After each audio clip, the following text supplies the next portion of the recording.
कैसे भी मुख से नाम निकल जाए कल्याण हो जाता है। इसीलिए हमारे बाबूजी ने, श्री नंदलाल तापड़िया जी ने और हमारे बाबूजी ने अपने बच्चों के नाम सबके भगवान के नाम पे ही रख दिए। हाँ, पिताजी ने भी नाम रखे। अब आपका नाम नंदलाल जी है और आपका प्रसाद जी, तो ये सब भगवान के नाम पर ही नाम रखे। और प्रायः ऐसे नाम पहले रखे जाते थे। क्यों रखे जाते थे? घनश्याम दास, गोविंद दास, राम वल्लभ, राम नारायण, ऐसे नाम होते थे। क्यों? बोले किसी बहाने भगवान का नाम निकलेगा। अब तो छोटे छोटे बच्चों के नाम भी हमारे भगवान के नाम पर रख रखे यहाँ आप लोगों ने। कम से कम 100-200 बार तो दिन में नाम निकल ही जाता होगा। सुबह से लेके, इसका नाम मुरारी, कन्हैया, जो कितने बढ़िया बढ़िया नाम है। आस्था चैनल के माध्यम से तो हम बार बार इसलिए पूछ रहे हैं कि आस्था चैनल के माध्यम से न केवल पूरा भारत बल्कि विदेशों में भी जो है लगभग 200 देशों में कथा सुनी जा रही है। तो लोगों को पता तो चले कि भाई ऐसा परिवार है जिसने पूरे परिवार के नाम भगवान के नाम पर रख रखे हैं। और कितना वैष्णव परिवार है।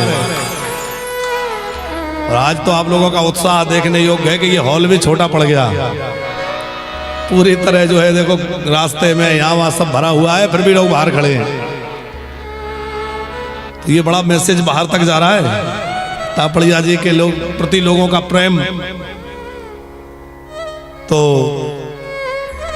कहा गया कि भगवान का नाम यदि किसी भी बहाने मुख से निकल जाए, गिरते हुए, फिसलते हुए, चोट लगने पर, आहत होने पर, इसलिए हम कहते हैं फोन उठाओ तो भी हाय हेलो छोड़ो और राधे राधे। हाँ, कोई मिले उससे भी हाय हेलो टाटा बाटा बंद करो। क्या करना है? राधे राधे, जय श्री कृष्णा, राधे श्याम, सीताराम, जो आपको अच्छा लगे, पर भगवान का नाम लो। भैया ये हाय वाय करने से क्या मिलेगा हमें पता नहीं, पर राम राम करोगे तो जीवन संवर जाएगा साहब, सारे पाप नष्ट हो जाएंगे। किसी भी प्रकार देखो, जैसे अग्नि को आप जानबूझकर छुओ तब तो जलते ही हो, अनजाने में अग्नि छू लो तो जलना पड़ेगा। जहर को जानबूझ के पियोगे तो मरते ही है, और अनजाने में पी लो तो भी मरेंगे। बिजली के तारों में करंट है और आप जानबूझ के छुए तो भी करंट लगेगा, और अनजाने में छू गए तो। ऐसे ही भगवान का नाम जानबूझ कर लोगे तो लाभ होगा ही, अनजाने में भी नाम निकल जाएगा तब भी कल्याण होगा। भगवान के नाम की बड़ी महिमा है। भाव को भाव अनक आलस हो, भाव को भाव आलस हो, नाम जपत मंगल दिशदश हो, नाम जपत मंगल दिशदश हो। भाव से कुभाव से कैसे भी नाम मुख से निकल जाए। राधे राधे, बार बार किसी भी प्रकार से बहाने बनाओ, किसी बहाने मुख से नाम निकलता रहे। और किसी भी तरह मुख से नाम निकल जाएगा तो पाप जल करके भस्म हो जाएंगे, भगवान के प्यारे बन जाएंगे।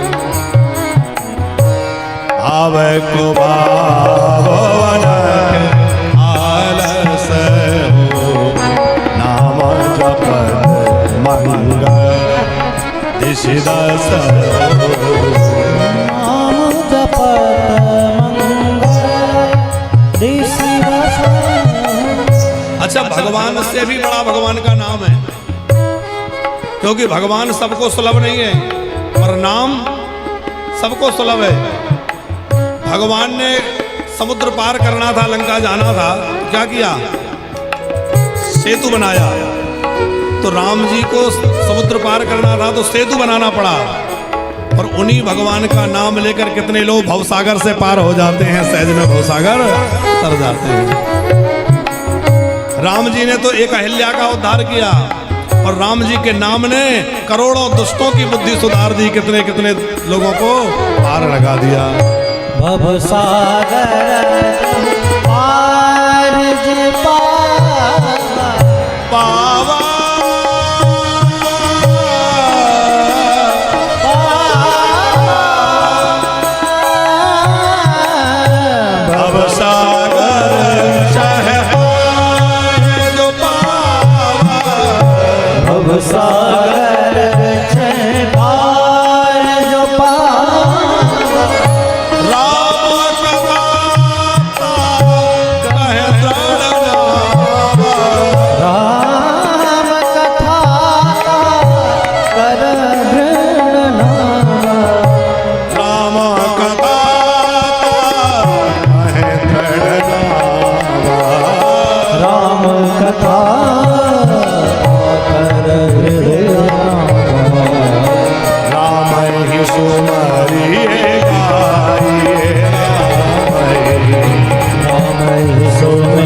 कैसे भी भगवान नाम मुख से निकल जाए।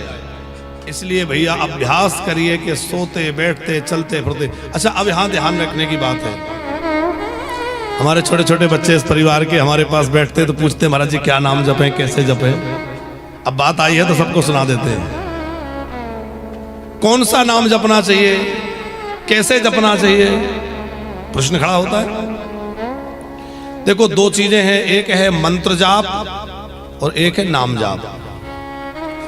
मंत्र कोई सा भी हो उसको चलते फिरते नहीं जपना चाहिए। मंत्र जप की एक विधि है, आसन लगा करके शुद्धता पवित्रता का ध्यान रखते हुए एकाग्रता पूर्वक बैठ करके और मंत्र जप करना चाहिए। नाम जप जो है वो चलते फिरते कहीं भी कर सकते हैं आप। पवित्र हैं, अपवित्र हैं, लेटे हैं, बैठे हैं, मुंह झूठा है, रास्ते में है, चप्पल पहने हैं, कैसे भी हैं, पर नाम जप के लिए कोई नियम नहीं है। अब प्रश्न ये आता है कि कौन सा नाम जपें, राम राम कहें, राधे राधे कहें, सीताराम कहें, राधे कृष्ण कहें, क्या कहें। तो इसका समाधान ये है कि हमें गुरु परंपरा से जो नाम मिला हो, हम जब गुरु दीक्षा लेते हैं तो गुरुजी नाम दान करते हैं, तो गुरुजी ने जो नाम दिया हो या तो वो नाम जपें, अथवा अब कोई कहे कि हमारे गुरुजी ने तो बस मंत्र दिया था, नाम नहीं दिया, ऐसा भी होता है। तो फिर ये कर सकते हैं कि जिन देवता का नाम मंत्र हमारे गुरुजी ने दिया है उन्हीं का नाम जपने लग जाए। जैसे नारायण मंत्र दिया है तो नारायण नारायण कहने लगे, राम मंत्र दिया है, युगल मंत्र दिया है तो राम राम कहने लग गए, सीताराम सीताराम कहने लग गए। अथवा हमारे परिवार में जिस नाम को जपने की परंपरा बनी हुई है वो नाम भी जप सकते हैं। अथवा हमारे मन में जिस नाम के प्रति विशेष अनुराग है, हमें जो प्रिय लगता है, किसी को राधा नाम अच्छा लगता है, किसी को कृष्ण नाम अच्छा लगता है, किसी को शिव नाम अच्छा लगता है, किसी भी नाम में ना कोई कमी है ना कोई ज्यादा है, सारे नामों का फल एक समान है। नाम तो नाम भगवान के हैं, कोई भी नाम आप लीजिए, पर भगवान नाम लेने का अभ्यास जीवन में बनाइए, बहुत ऊंचा साधन है। और ऐसा नहीं कि कलयुग में, चारों युगों में नाम की महिमा है और चारों वेदों में नाम का प्रभाव है। चाहो जोग चाहो श्रुति नाम प्रभाव और कली विशेष नहीं आन उपाऊ। कलयुग में नाम का विशेष उपदेश इसलिए है क्योंकि कलयुग में और कोई साधन ना हम योग कर पाते हैं, ना यज्ञ कर पाते हैं, ना ध्यान कर पाते हैं, ना तप कर पाते हैं। हम सबके लिए, प्रमादी जीवों के लिए सबसे सरल क्या है, चलते फिरते भैया, खाते पीते, दुकान में बैठे, रास्ते में बैठे, घर में बैठे, नाम निकालते रहे, नाम बोलते रहे, नाम जपते रहे। यदि नाम लिखने की यदि अभ्यास हो जाए तो नाम लेखन का भी बहुत बड़ा फल मिलता है। आप नाम लेखन भी कर सकते हैं, समय मिले थोड़ा लेखन करिए, चलते फिरते बोलते रहिए। बस धीरे धीरे धीरे धीरे ऐसा अभ्यास आ जाएगा कि हम कुछ भी कर रहे हैं कुछ ना कुछ नाम निकलता रहेगा। तो भगवान के पार्षदों ने यमराज के दूतों को खदेड़ कर वहां से भगा दिया और यमराज के दूतों ने कहा कि भैया अब हम नौकरी नहीं करेंगे। क्यों? बोले वो एक पापी को लेने गए थे, उसके बेटे का नाम था नारायण, उसने बेटे को बुलाया, जाने कहां से चार चार आए, हमें मार पीट के भगा दिया। यमराज बोले क्या नाम था? उसके बेटे का नाम क्या था? बोले ऐसा कुछ ले रहे थे, नारायण। अरे बोले तुम पूछते हो ना आंख बंद करके किसका जप करते हो? मैं यही प्रभु का नाम तो लेता हूं। यमराज कह रहे हैं ये मेरे परमात्मा का नाम है। बोले किसको लाना है किसको नहीं, आप तो स्पष्ट बताओ। तो बड़ी सुंदर बात जो है, धर्मराज जी कह रहे हैं अपने दूतों से किसको लाना है और किसको नहीं लाना है, नोट करो। जिह्वानवति भगवद गुण नाम धेयम् चेतस्न स्मरति चरणारविन्दम् कृष्णाय नमति यदिरेकदापि तानायाधम सो कृत भीष्म कृत्या। जिह्वानवस्ते भगवन, जिसकी जिह्वा के अग्रभाग पर भगवान नाम नहीं है उसको पकड़ के ले आना। पर जो भगवान के नाम जपने में लगा है वो चाहे जितना बड़ा पापी हो उसको कभी हमारे पास, जो कथा कीर्तन में झूम रहा है, भगवान के कीर्तन में लगा है, कथा करने में लगा है, उसको मत लाना। यमराज के दूतों ने पूछा जो कथा में जाकर सो जाए उसको लाएं कि नहीं लाएं? बोले उसको तो जरूर नहीं मत लाना। बोले क्योंकि सोया भी तो कहां जाके सोया। देखो कमरे में सो जाओगे तो जागने की संभावना ज्यादा नहीं है, पर कथा में आके सो भी जाओगे हो सकता है कोई कान ऐसी बात कान में पड़ जाए कि जाग जाओ तो हमेशा के लिए जाग जाओ। सोना भी है, हम तो कहते हैं यहां आके सो जाओ, कम से कम संख्या तो बढ़ेगी। तो यमराज कहते हैं देखो जिसकी जिह्वा पर भगवान नाम है वो मेरे अधिकार क्षेत्र से बाहर है, वो मेरे अधिकार में नहीं आता, उसको मत लाना। जिसने अपने गले में तुलसी पहन रखी है, रुद्राक्ष पहन रखा है, जिसने अपने मस्तक पर तिलक लगा रखा है, वो हमारे क्षेत्र सीमा से बाहर हो गया, फिर मेरा अधिकार उस पर नहीं रहा। कोई यदि पूछे ना कि तुलसी कंठी क्यों पहनते हो, क्या है ये, तो बोलना जैसे स्त्रियां विवाह के बाद मंगलसूत्र पहनती हैं तो उससे क्या पता चलता है, मंगलसूत्र देख के पता चलता है कि अब ये किसी की पाणी ग्रहिता हो चुकी हैं, किसी की हो गई हैं। ऐसे ही भैया यमराज भी आएंगे और वो देखेंगे गले में मंगलसूत्र, माने भगवान की माला पड़ी है, माने अब ये किसी और का हो गया है, भगवान के हो गए हैं। हमारे एक संत बहुत अच्छा उदाहरण देते थे, बोले कई कुत्ते गले में घूमते रहते हैं और कई कुत्ते घरों में रहते हैं, तो पालतू है कि फालतू है ये कैसे पता चले? कुत्ता किसी का पालतू है कि फालतू कैसे पता चलेगा राजन भैया? पट्टा डाला है मतलब पालतू है, पट्टा नहीं है। फालतू में तो हर कोई डंडा मार दे, पालतू होता है तो डर लगता है कि भैया जिसका है वो आ जाएगा झगड़ा करने। तो एक साधारण सा कुत्ता जब किसी के नाम का पट्टा पहन ले तो लोगों में डर बैठ जाता है, और हम भैया जब भगवान के नाम का पट्टा पहन लेंगे, भगवान के नाम की कंठी पहन लेंगे तो यमराज भी डर पेंगे कि यम डर पो जब नाम सुनायो, यम डर पो जब नाम सुनायो। यमराज भी डर जाते हैं, बोले ये तो भगवान का हो चुका है, इसको मत छोड़ना। इसने भगवान के नाम की माला पहन ली, भगवान के नाम का तिलक लगा लिया है, अब ये भगवान का हो गया। इसलिए अभी जिन्होंने तुलसी ना भी पहनी हो वो भी तुलसी अवश्य पहने। पहनते हो तुलसी? पहन के रखो। देखो हम कितना भी बढ़िया भोजन बनाए और उसमें तुलसी पत्र ना डालो तो भोग नहीं कहलाता, प्रसाद नहीं कहलाता, भोजन कहलाएगा। और छोटा सा तुलसी पत्र गिर गया तो प्रसाद कहलाएगा। उसी तरह हमारा जीवन चाहे जितना श्रेष्ठ हो, पर जब तक कंठ में तुलसी नहीं है तो अब भगवान के नहीं बने। पर जैसे थोड़ी सी तुलसी कंठ में आ गई तो हम भगवान के हो गए, फिर तो समर्पित हो गए भगवान के लिए। भगवान के बन जाओ। अच्छा, भोले बाबा इतने बड़े ज्ञानी हैं, पर भोले बाबा क्या जपते हैं? नाम ही जपते हैं, राम राम राम राम, तुम पुनि राम राम दिन राती। गणेश जी प्रथम पूज्य किसके का प्रभाव से हुए? नहीं, नाम के प्रभाव से। रामचरितमानस में गोस्वामी जी लिखते हैं, नाम प्रभाव जान गण राऊ और प्रथम पूज्य ही नाम प्रभाव। वैसी कथा है कि कहा कि पृथ्वी की जो पहले परिक्रमा कराएगा उसको प्रथम पूज्य बना देंगे।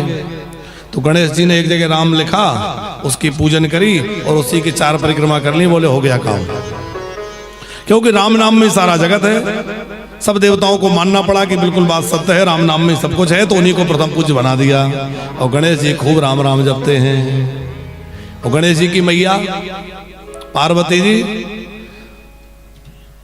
वो भी सहस नाम सम सोने शिव।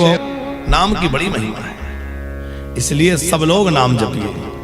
फिर अजामिल का प्राण तो बच गए, बाद में उसने भजन किया, उद्धार हुआ। आगे और सुंदर कथाएं हैं। और फिर आगे वृत्रासुर का वृतांत है। एक बार देवताओं के गुरुजी नाराज हो गए। बृहस्पति जी, देवताओं के गुरुजी कौन है? असुरों के गुरु हैं शुक्राचार्य। देवताओं के गुरु हैं बृहस्पति जी और असुरों के गुरु हैं शुक्राचार्य। तो क्या हुआ है, इंद्र के यहाँ नाच गाना चल रहा था स्वर्ग में, और गुरुजी आए। इंद्र को लगा कि अभी गुरुजी आएंगे तो मुझे खड़ा होना पड़ेगा, मैं खड़ा होऊंगा तो सब लोग खड़े हो जाएंगे, ये सब महफिल जमी है, ये बिगड़ जाएगी। तो इंद्र ने मुंह घुमा लिया जैसे देखा ही ना हो। गुरुजी समझ गए, वाह चेला, हमारे सामने होशियारी। तो गुरुजी वहीं से लौट करके और चले गए। अब जब देवताओं का त्याग हो गया तो असुरों को पता चला कि गुरुजी नाराज हो गए, तो असुरों ने आक्रमण कर दिया, क्योंकि गुरुजी तो बचाते थे। असुरों ने स्वर्ग छीन लिया। देवता परेशान हो गए, बिना गुरुजी के काम नहीं बने, किसको गुरु बनाए? तो त्वष्टा ऋषि के पुत्र हैं विश्वरूप, उनको अपना गुरु बना लिया। उन्होंने ऐसी विद्या बतलाई उस समय, वहां नारायण कवच, जो भागवत का बड़ा सिद्ध कवच है, नारायण कवच का प्रयोग बतलाया। उसके प्रभाव से देवता विजयी हो गए, उन्होंने अपना स्वर्ग फिर से प्राप्त कर लिया, असुर परास्त हो गए। बाद में विश्वरूप यज्ञ करा रहे थे, तो वो देवताओं को तो आहुति देते ही थे यज्ञ में, कभी कभी राक्षसों को भी दे देते थे, क्योंकि विश्वरूप का मतलब है जो विश्व को एक ही रूप में देखे।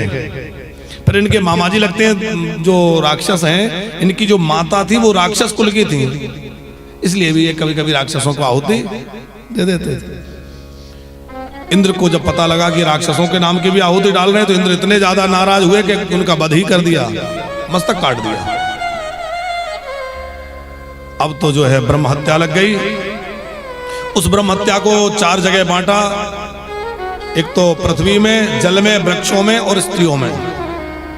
फिर जो है जो विश्वरूप जी के पिताजी थे, उन्हें बड़ा दुख हुआ कि एक तो मेरे बेटे को गुरुजी बना लिया और काम निकल गया तो उसको मार डाला।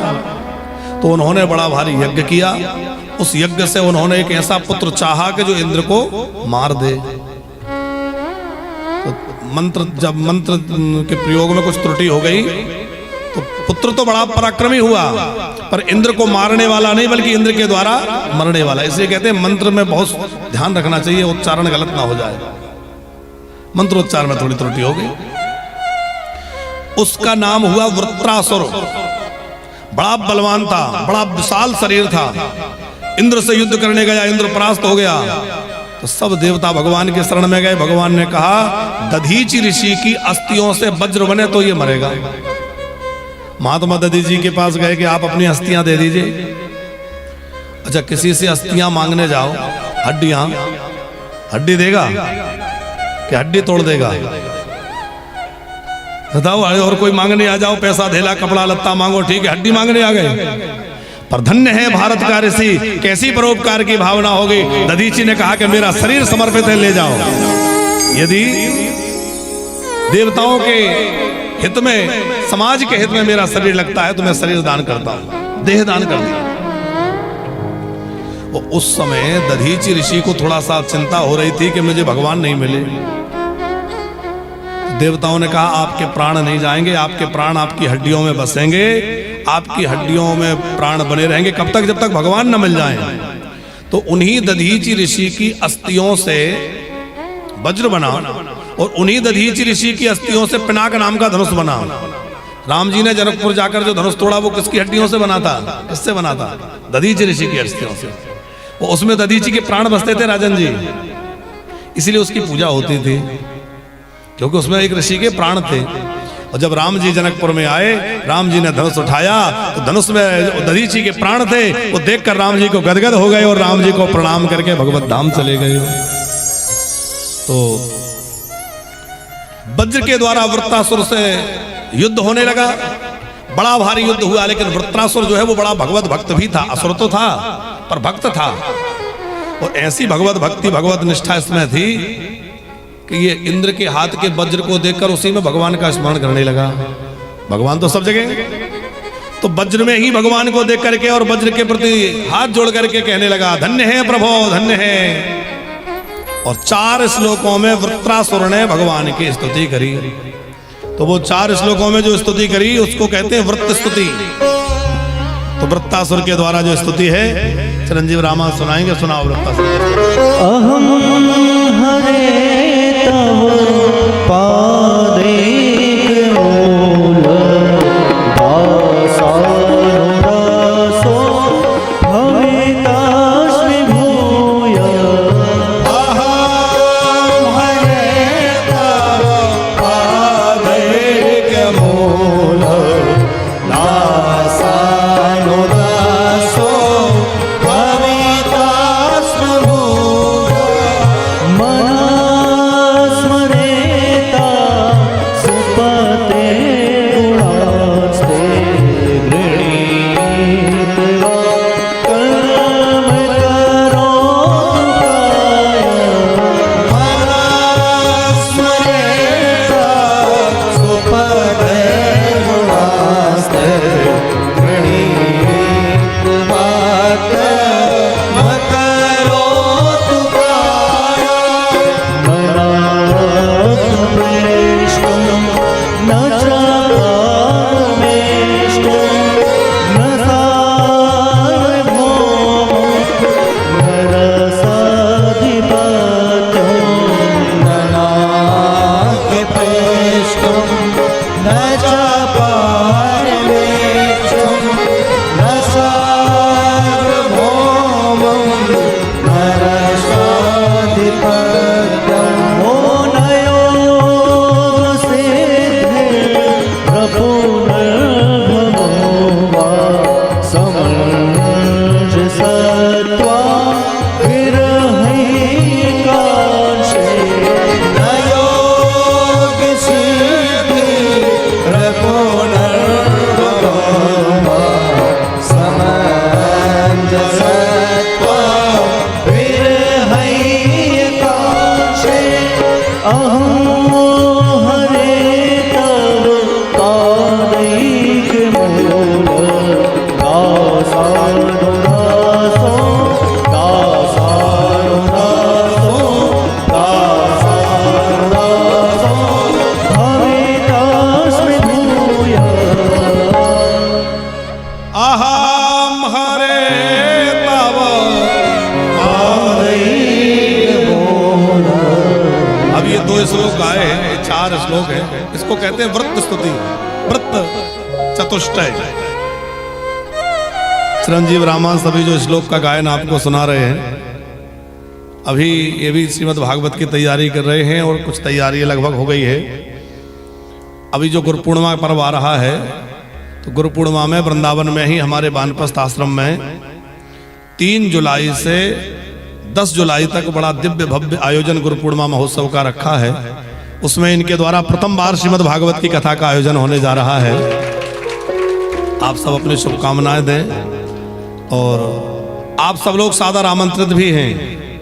आप सब लोग गुरु पूर्णिमा पे पधारें, तो वहीं वानप्रस्थ आश्रम में आप ठहरिए और 108 भागवत पाठ होंगे। अष्टोत्तर श्रीमद् भागवत कथा का आयोजन होगा, तो अष्टोत्तर में आप भी सम्मिलित होइए, कथा श्रवण करिए।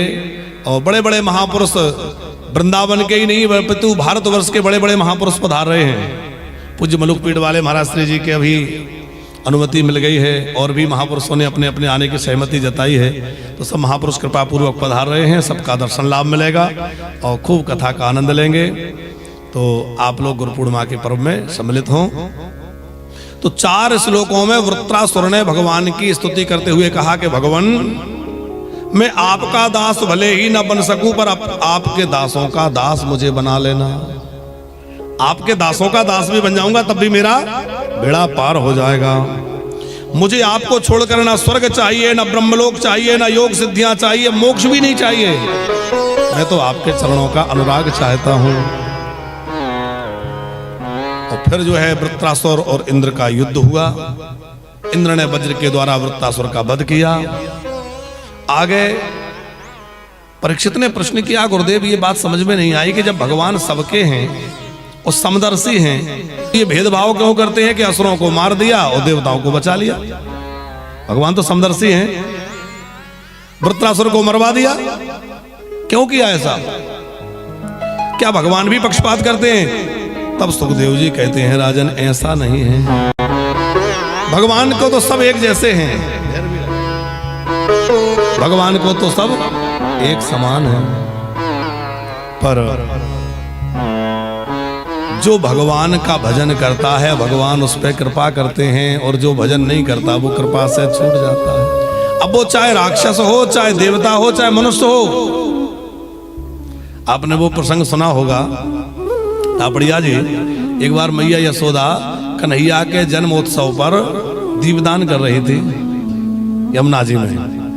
तो यमुना जी में दीपक जला जला के छोड़ रही थी, और छोटे से कन्हैया साथ में गए थे, तो वो नीचे जाके खड़े हो गए, और जो दीपक बह बह के आ रहे थे उनको उठा उठा के किनारे पर रखने लगे। मैया दीपदान करती रही, बाद में ध्यान गया, अरे ये क्या कर रहा है लाला, मैं तो तेरे ताई दीपदान करूं और तो दीपकों को उठा उठा के किनारे रखे, यो का की हो? कन्हैया बोले मैया बहते हुओं को किनारे लगाना तो मेरा जन्म जन्म का काम है। यशोदा जी बोली लाला यूं तो भवसागर में हजारों प्राणी बहें, तो किस किसको किनारे लगाएगा? कन्हैया बोले मैया मैं सबको पार नहीं लगाता, पर जो बहते बहते मेरी ओर आ जाते हैं मैं उन्हें किनारे लगा देता हूं। जो भगवान की ओर बढ़ जाता है, पर वो चाहे देवता हो, चाहे राक्षस हो, चाहे ऋषि हो, चाहे मनुष्य हो, कोई भी हो, जो भगवान की ओर बढ़ जाता है भगवान उसको थाम लेते हैं। पकड़ लो हाथ बनवारी, नहीं तो डूब जाएंगे। पकड़ लो नहीं तो डूब जाएंगे। ओ पकड़ लो हाथ बनवारी, नहीं तो डूब जाएंगे। पकड़ लो हाथ बनवारी, नहीं तो डूब जाएंगे। ओ पकड़ लो हाथ बनवारी, नहीं तो डूब जाएंगे। पकड़ लो हाथ बनवारी, नहीं तो डूब जाएंगे। हे कन्हैया इस भवसागर में हम डूब जाएंगे, कन्हैया आप ही उबार सकते हैं। जय हो। ओ हमारा कुछ ना बिगड़ेगा, तुम्हारी लाज जाएगी। हमारा कुछ न बिगड़ेगा, तुम्हारी लाज जाएगी। धारी है पाप की गठरी, हमारे सर पे भारी। धरी है पाप की गठरी, हमारे सर पे भारी। भजन पापों का है भारी, भजन पापों का है भारी। इसे कैसे उठाएंगे?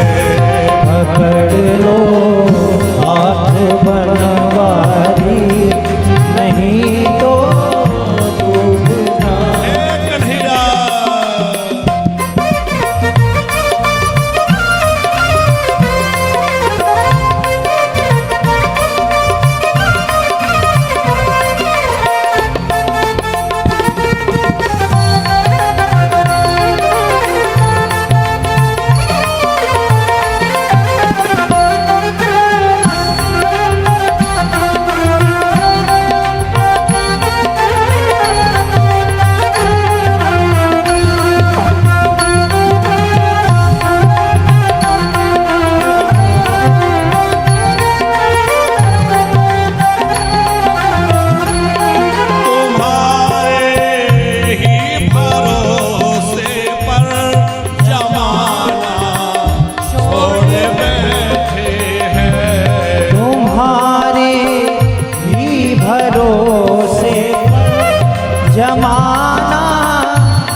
जमाना छोड़ बैठे हैं, जमाने की तरफ देखो, जमाने की तरफ देखो, इसे कैसे निभाए।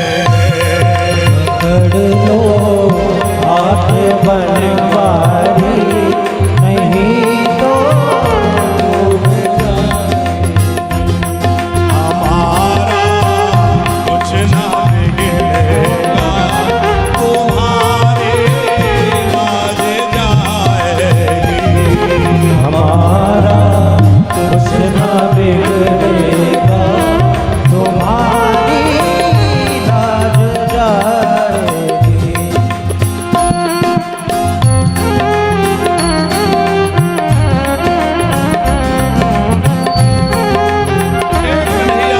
भक्तवत्सल भगवान की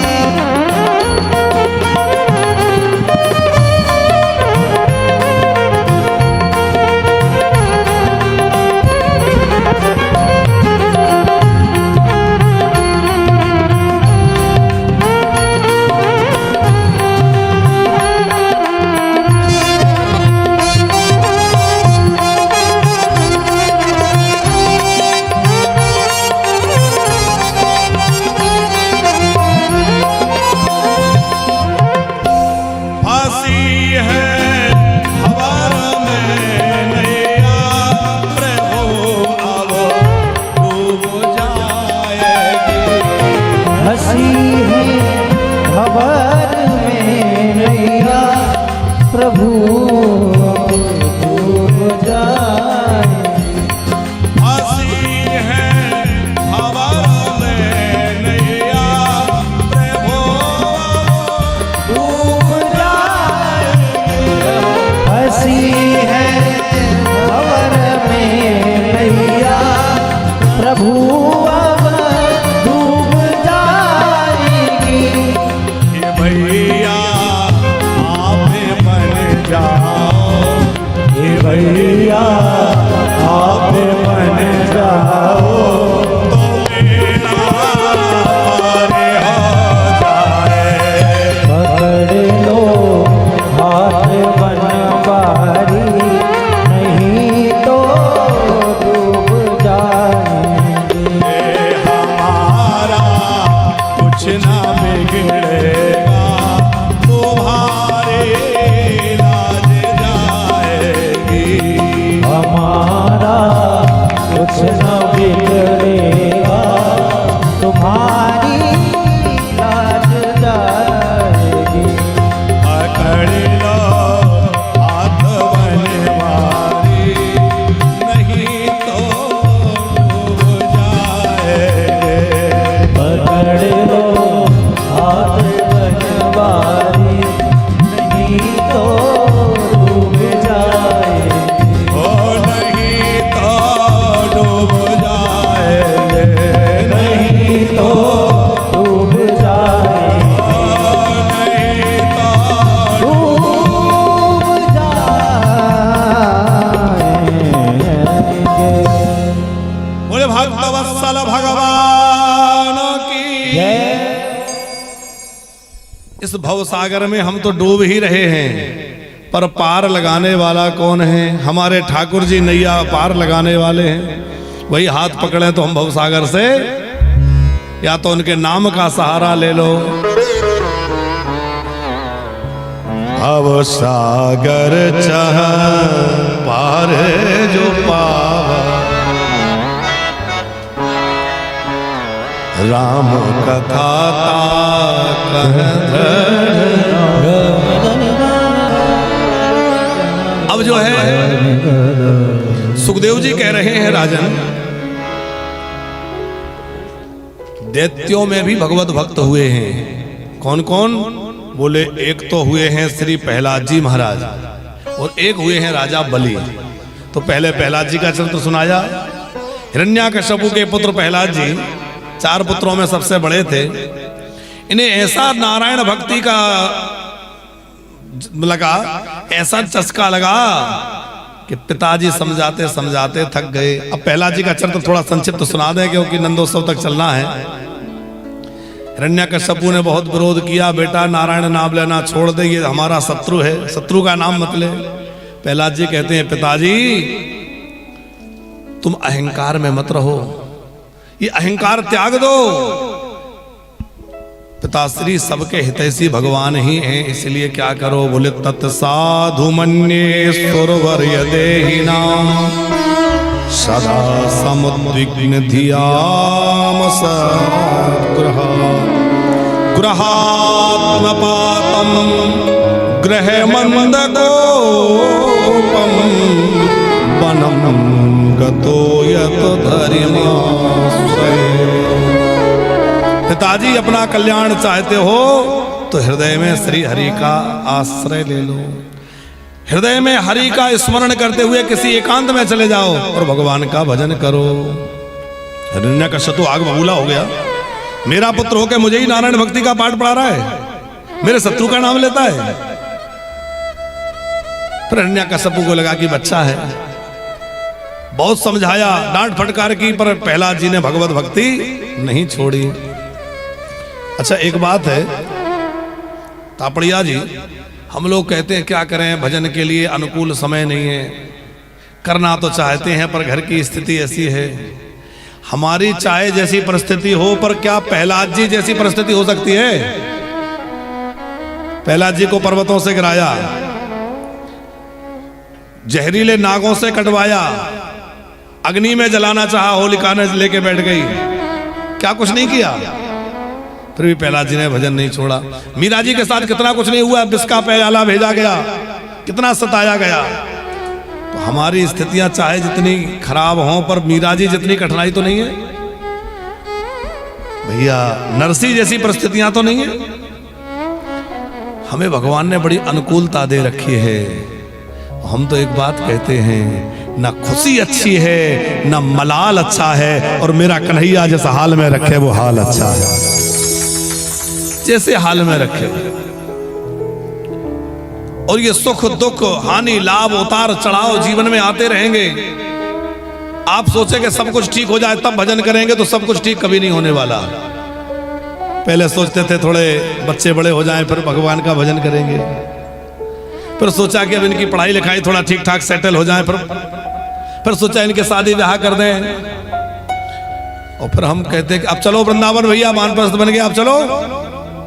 अरे महाराज जी क्या चलें, अब वो छोटा वाला हमारे बिना रहता ही नहीं। लो हाँ, पहले तो थोड़ा बहुत चले भी जाते थे, अब वो और छोटे छोटे जो आ गए उनमें मोह बढ़ गया, और मोह ऐसा पड़ा रहता है कि वो मोह छूटता ही नहीं और जीवन ही पूरा हो जाता है। अच्छा एक बात बताओ, हम नहीं रहेंगे जब भी तो वो सब रहेंगे, हम चले जाएंगे जब भी सब चलेगा कि सब खत्म हो जाएगा? हमें ऐसा लगता है कि हम चला रहे हैं, पर सच्ची बात है हम कुछ नहीं चला रहे हैं, चलाने वाले तो ठाकुर जी हैं जो सब चला रहे हैं। हम तो जबरदस्ती ये अभिमान लेके बैठे कि हमारे कारण चल रहा है, मैं नहीं होऊंगा तो इस बिजनेस का क्या होगा, मैं नहीं होऊंगा तो इस घर का क्या होगा, अरे सब होता रहेगा। बस ये है कि धीरे धीरे मन इधर से हटाएं और भगवान के चरणों में। अब बोले तुम संभालो, जो करना है करो, हमें भजन करने दो। एकांत वास करके भगवान के भजन का आश्रय लो और भगवान के नाम में लग जाओ।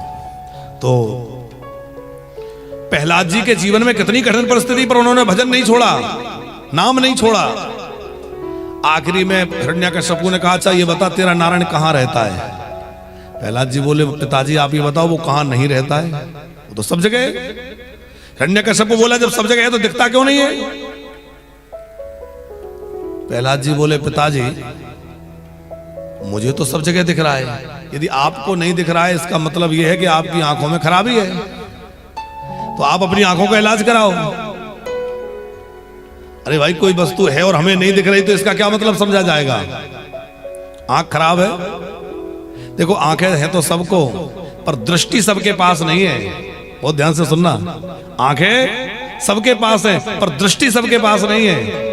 आंखों से देखा जाता है और दृष्टि से दर्शन किया जाता है, दृष्टि दर्शन करने का काम करता। एक आदमी डॉक्टर के पास गया, बोले डॉक्टर साहब चश्मा बनवाना है। क्यों? बोले मैं पढ़ नहीं पाता। तो पढ़ लिया करूं। डॉक्टर ने बिठाला और चेकअप किया, लेंस लगाया, पढ़ने में आ रहा है? नहीं आ रहा। और ज्यादा नंबर का लेंस लगाया, फिर और नंबर बढ़ाया, सारे लेंस खत्म हो गए, लेकिन वो व्यक्ति हर बार यही उत्तर देता है कि कुछ नहीं पढ़ पा रहा हूं। तो डॉक्टर ने पूछा कि ये बता कि कुछ पढ़ा लिखा है? बोले बिल्कुल नहीं। तो बोले जब पढ़ा लिखा नहीं है तो कैसे पढ़ लेगा? बोले मैंने लोगों से सुना था कि चश्मे से लोग पढ़ने लगते हैं। तो डॉक्टर ने उत्तर दिया, बाबरे चश्मे से भी वही लोग पढ़ पाते हैं जो वास्तव में पढ़े लिखे होते हैं। अब जिनके अंदर की समझ ही नहीं है, अक्षर ज्ञान ही नहीं है, उनके लिए चश्मा भी क्या कर लेगा? समझ तो अंदर से होती है ना, अक्षर ज्ञान। तो आंखें तो सबको हैं, पर अंदर का ज्ञान जब होगा ना, तभी हमें सब दिखाई देगा कि भगवान सर्वत्र है। हमें भगवान नजर नहीं आता है, हमें मंदिरों में भगवान नहीं नजर आ रहे हैं। अच्छा, मंदिर में ही पूजा क्यों करें? पूजा तो कहीं भी, भगवान तो जब सब जगह एक समान है, हरि व्यापक सर्वत्र समाना, तो कहीं भी पूजा करें। अच्छा, इसका उत्तर दो, क्या नाम है इसके छोटे वाले का? भूल जाते हैं, कन्हैया। जब भगवान सब जगह है तो मंदिर में ही जाके पूजा क्यों करें? अरे तुम तो टेंशन में आ गए। टेंशन में नहीं आना है, मौज लेते हुए चल रहा है। ये तो मौज की कथा है। देखो इतने हम कहीं ना हंसते ना हंसाते, पर ये अपने परिवार में बैठ के खूब आनंद ले रहे हैं। आनंद। तो देखो ऐसा है, मंदिर में जाके हमें ऐसा अनुभव होता है कि यहाँ भगवान बैठे हैं। लोग ऐसा कहते भी, अरे भैया मंदिर में बैठे हो, यहाँ झूठ मत बोलो, मंदिर में बैठे हो कुछ गलत मत करो, कोई गलत व्यवहार कर, अरे मंदिर में ऐसा कर रहे हो, कहते हैं कि नहीं? क्यों कहते हैं? क्योंकि हमें ऐसा लगता है कि मंदिर में भगवान बैठे हैं।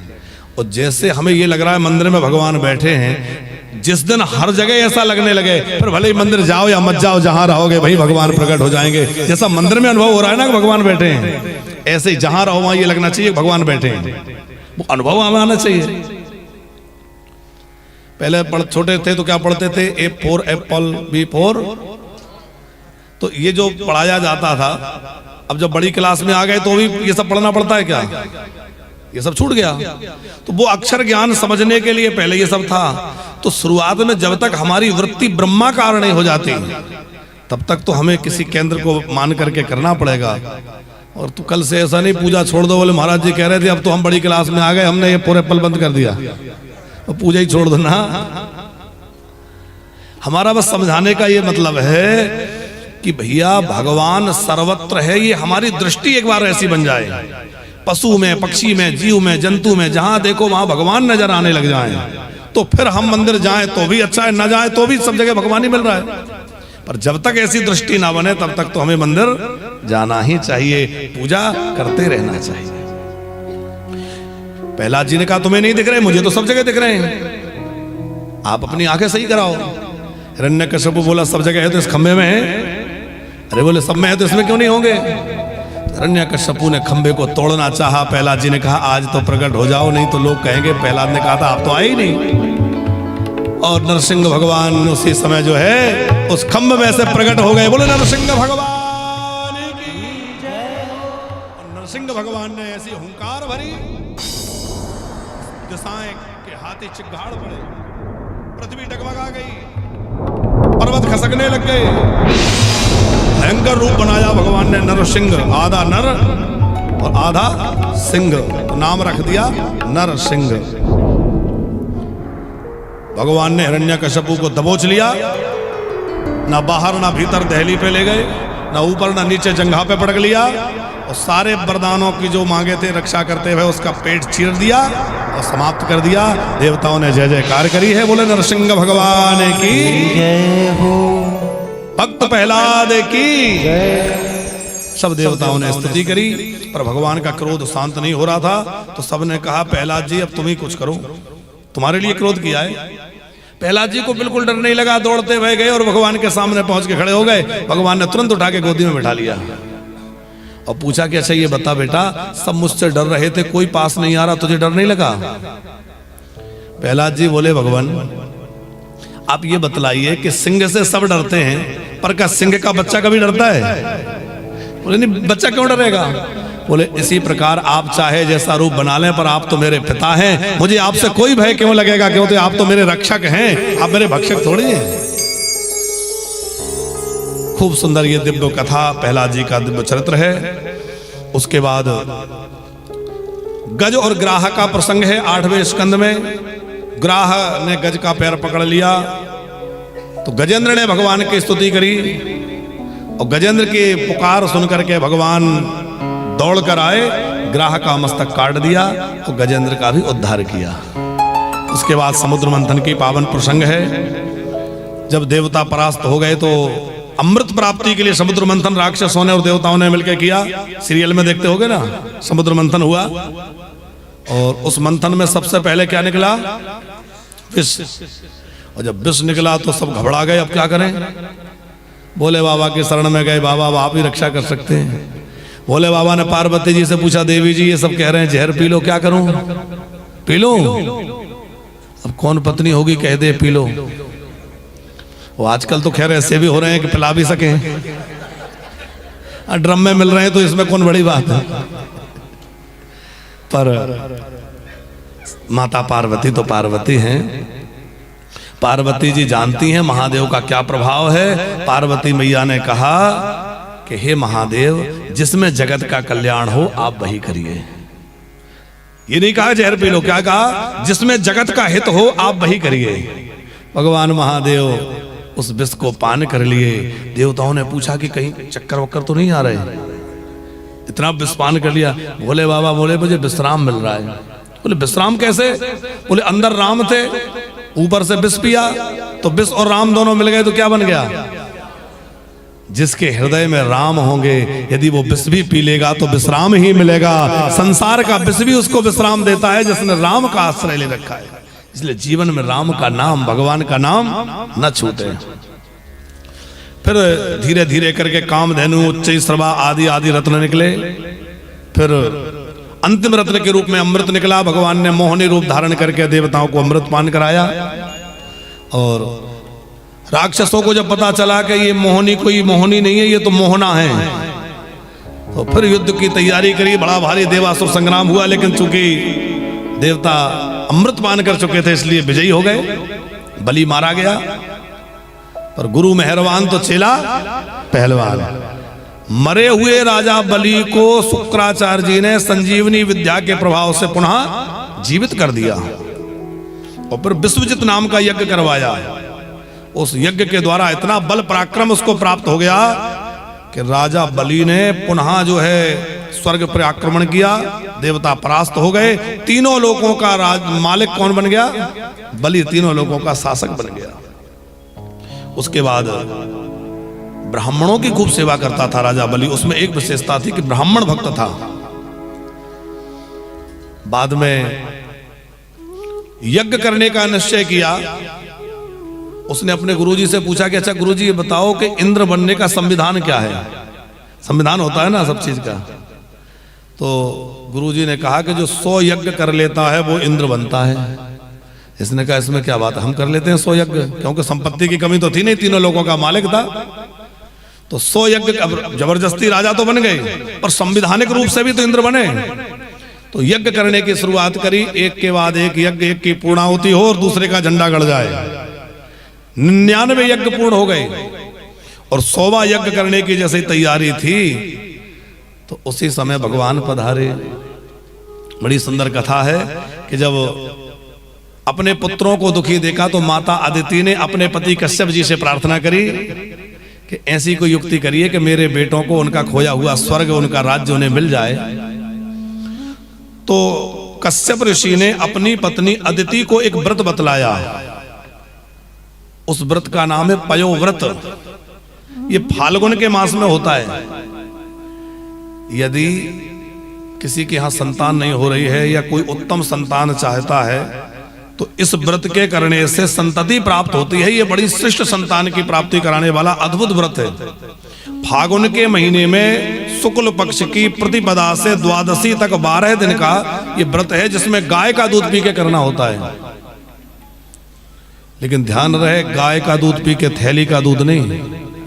हाँ, अब आजकल हमने गैया को तो छोड़ दिया, अब चाहे रुद्राभिषेक करना हो तो थैली का। अच्छा, एक बात हमें बड़े आश्चर्य लगता है कि शिव जी के मंदिर में लोग जाएंगे तो थैली के दूध से तो अभिषेक करेंगे, और वो नंदी बैठे रहते हैं तो उनके कान में कुछ कहते हैं, इधर कहते हैं नंदी के कान में। हमें हंसी आती है कि मंदिर में नंदी के कान में अपनी कामना कह रहे हैं और सड़क पे नंदी घूम रहा है बेचारा, उसमें डंडे मार रहे हैं। असली नंदी को डंडे मार रहे हो। यदि महादेव जी को प्रसन्न करना है तो असली नंदी की भी रक्षा करने का दायित्व उठाओ भैया। गो रक्षा का भी व्रत लो जीवन में। गोविंद तभी प्रसन्न होंगे जब गैया प्रसन्न रहेगी। भगवान का अवतरण बार बार होता है विप्र धेनु सुर संत हित। गाय के लिए भगवान बार बार आते हैं। गोपाल के घर भगवान क्यों आए? सेठ जी राम अवतार में भगवान बढ़िया गैया सेवा नहीं कर पाए, क्योंकि राजमहल में रहे तो गो सेवा करी तो पर वैसी कर नहीं पाए जैसा मन भर के करनी थी। तो ठाकुर जी ने सोचा कि इस बार तो मैं राज परिवार में आया था, अगली बार जब अवतार लूंगा तो किसी ग्वाले के घर जाके जन्म लूंगा ताकि जी भर के गैया की सेवा करूं, खूब गोचारण करूं और खूब गो सेवा करूं। यदि हम लोग गो सेवा नहीं कर रहे हैं तो कितनी भी कथा सुने, कितना भी कुछ करें, पर श्री कृष्ण उतने प्रसन्न नहीं होंगे जितना होना चाहिए, क्योंकि श्री कृष्ण की आराध्या गो माता है। आप अपने घर में रख के करो, अपने आसपास गौशाला है वहां करो, चाहे जहां करो, पर कुछ ना कुछ अंश में गो सेवा अवश्य सबको करनी ही चाहिए, क्योंकि गाय हमारे धर्म की आधारभूत है, मूल है। तो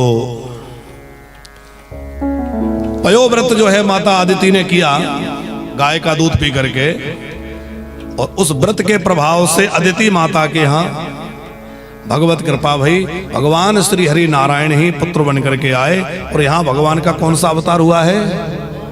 वामन अवतार। भगवान छोटे से बन के आए। वामन माने बोना होता है, छोटा सा रूप बना के आए।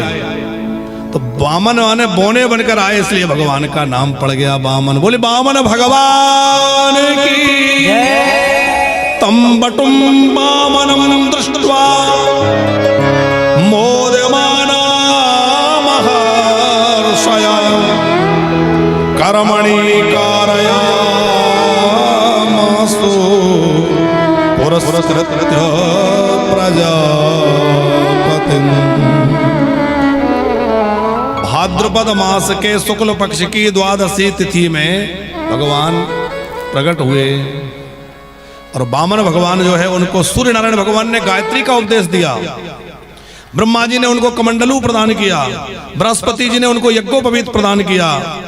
चंद्रमा ने दंड दिया, पृथ्वी ने मृगचर्म दिया, अदिति माता ने कोपीन प्रदान करी, सप्त ऋषियों ने कुसा दी, सरस्वती मैया ने उनको रुद्राक्ष की माला दी, कश्यप ऋषि ने मेखला दी, कुबेर जी ने भिक्षा का पात्र दिया और अन्नपूर्णा मैया ने उसमें भिक्षा डाल दी। सब लेकर के अपने गुरुजी बृहस्पति जी को देने लगे। बृहस्पति जी बोले बेटा मुझे ये भिक्षा नहीं चाहिए, तो मुझे तो तीनों लोगों की भिक्षा ला के दो। गुरुजी तीनों लोग मेरे पास कहाँ है? बोले इस समय तीनों लोगों का राजा है बलि, उसके यहाँ जाओ। छोटे से वामन भगवान, पैरों में सुंदर खड़ाऊं, कमर में सुंदर कोपीन, लंगोटी लगी है, बढ़िया सुंदर जनेऊ, और ऊपर छोटा सा छाता लगाए हुए हैं, और चटपट खड़ाऊं बजाते भय वामन भगवान कहाँ चले? जहां राजा बलि यज्ञ कर रहा था। और जैसे ही राजा बलि ने देखा कि कोई ब्राह्मण देवता चले आ रहे हैं, उनका बड़ा तेज प्रकट हो रहा है। वो किसी तेजस्वी तपस्वी ब्राह्मण को आते देखा तो राजा बलि अपने आसन से उठ के खड़ा हो गया। यज्ञ कर रहा था, यज्ञ के उस आसन से खड़ा हो गया, हाथ जोड़ करके नमस्कार करते हुए कहने लगा स्वागतम ते नमस्तुभ्यं ब्रह्मण किं करवामते ब्रह्मर्षीणां तपः साक्षात् मन्ये त्वार्य वपुर्धरम्। आज मेरा यज्ञ सफल हो गया, मेरे पितृ तृप्त हो गए, मेरा जीवन धन्य हो गया। आप जैसे पवित्र और दिव्य तपस्वी महात्मा ब्राह्मण मेरे यज्ञ में पधार गए। स्वागत है, स्वागत है।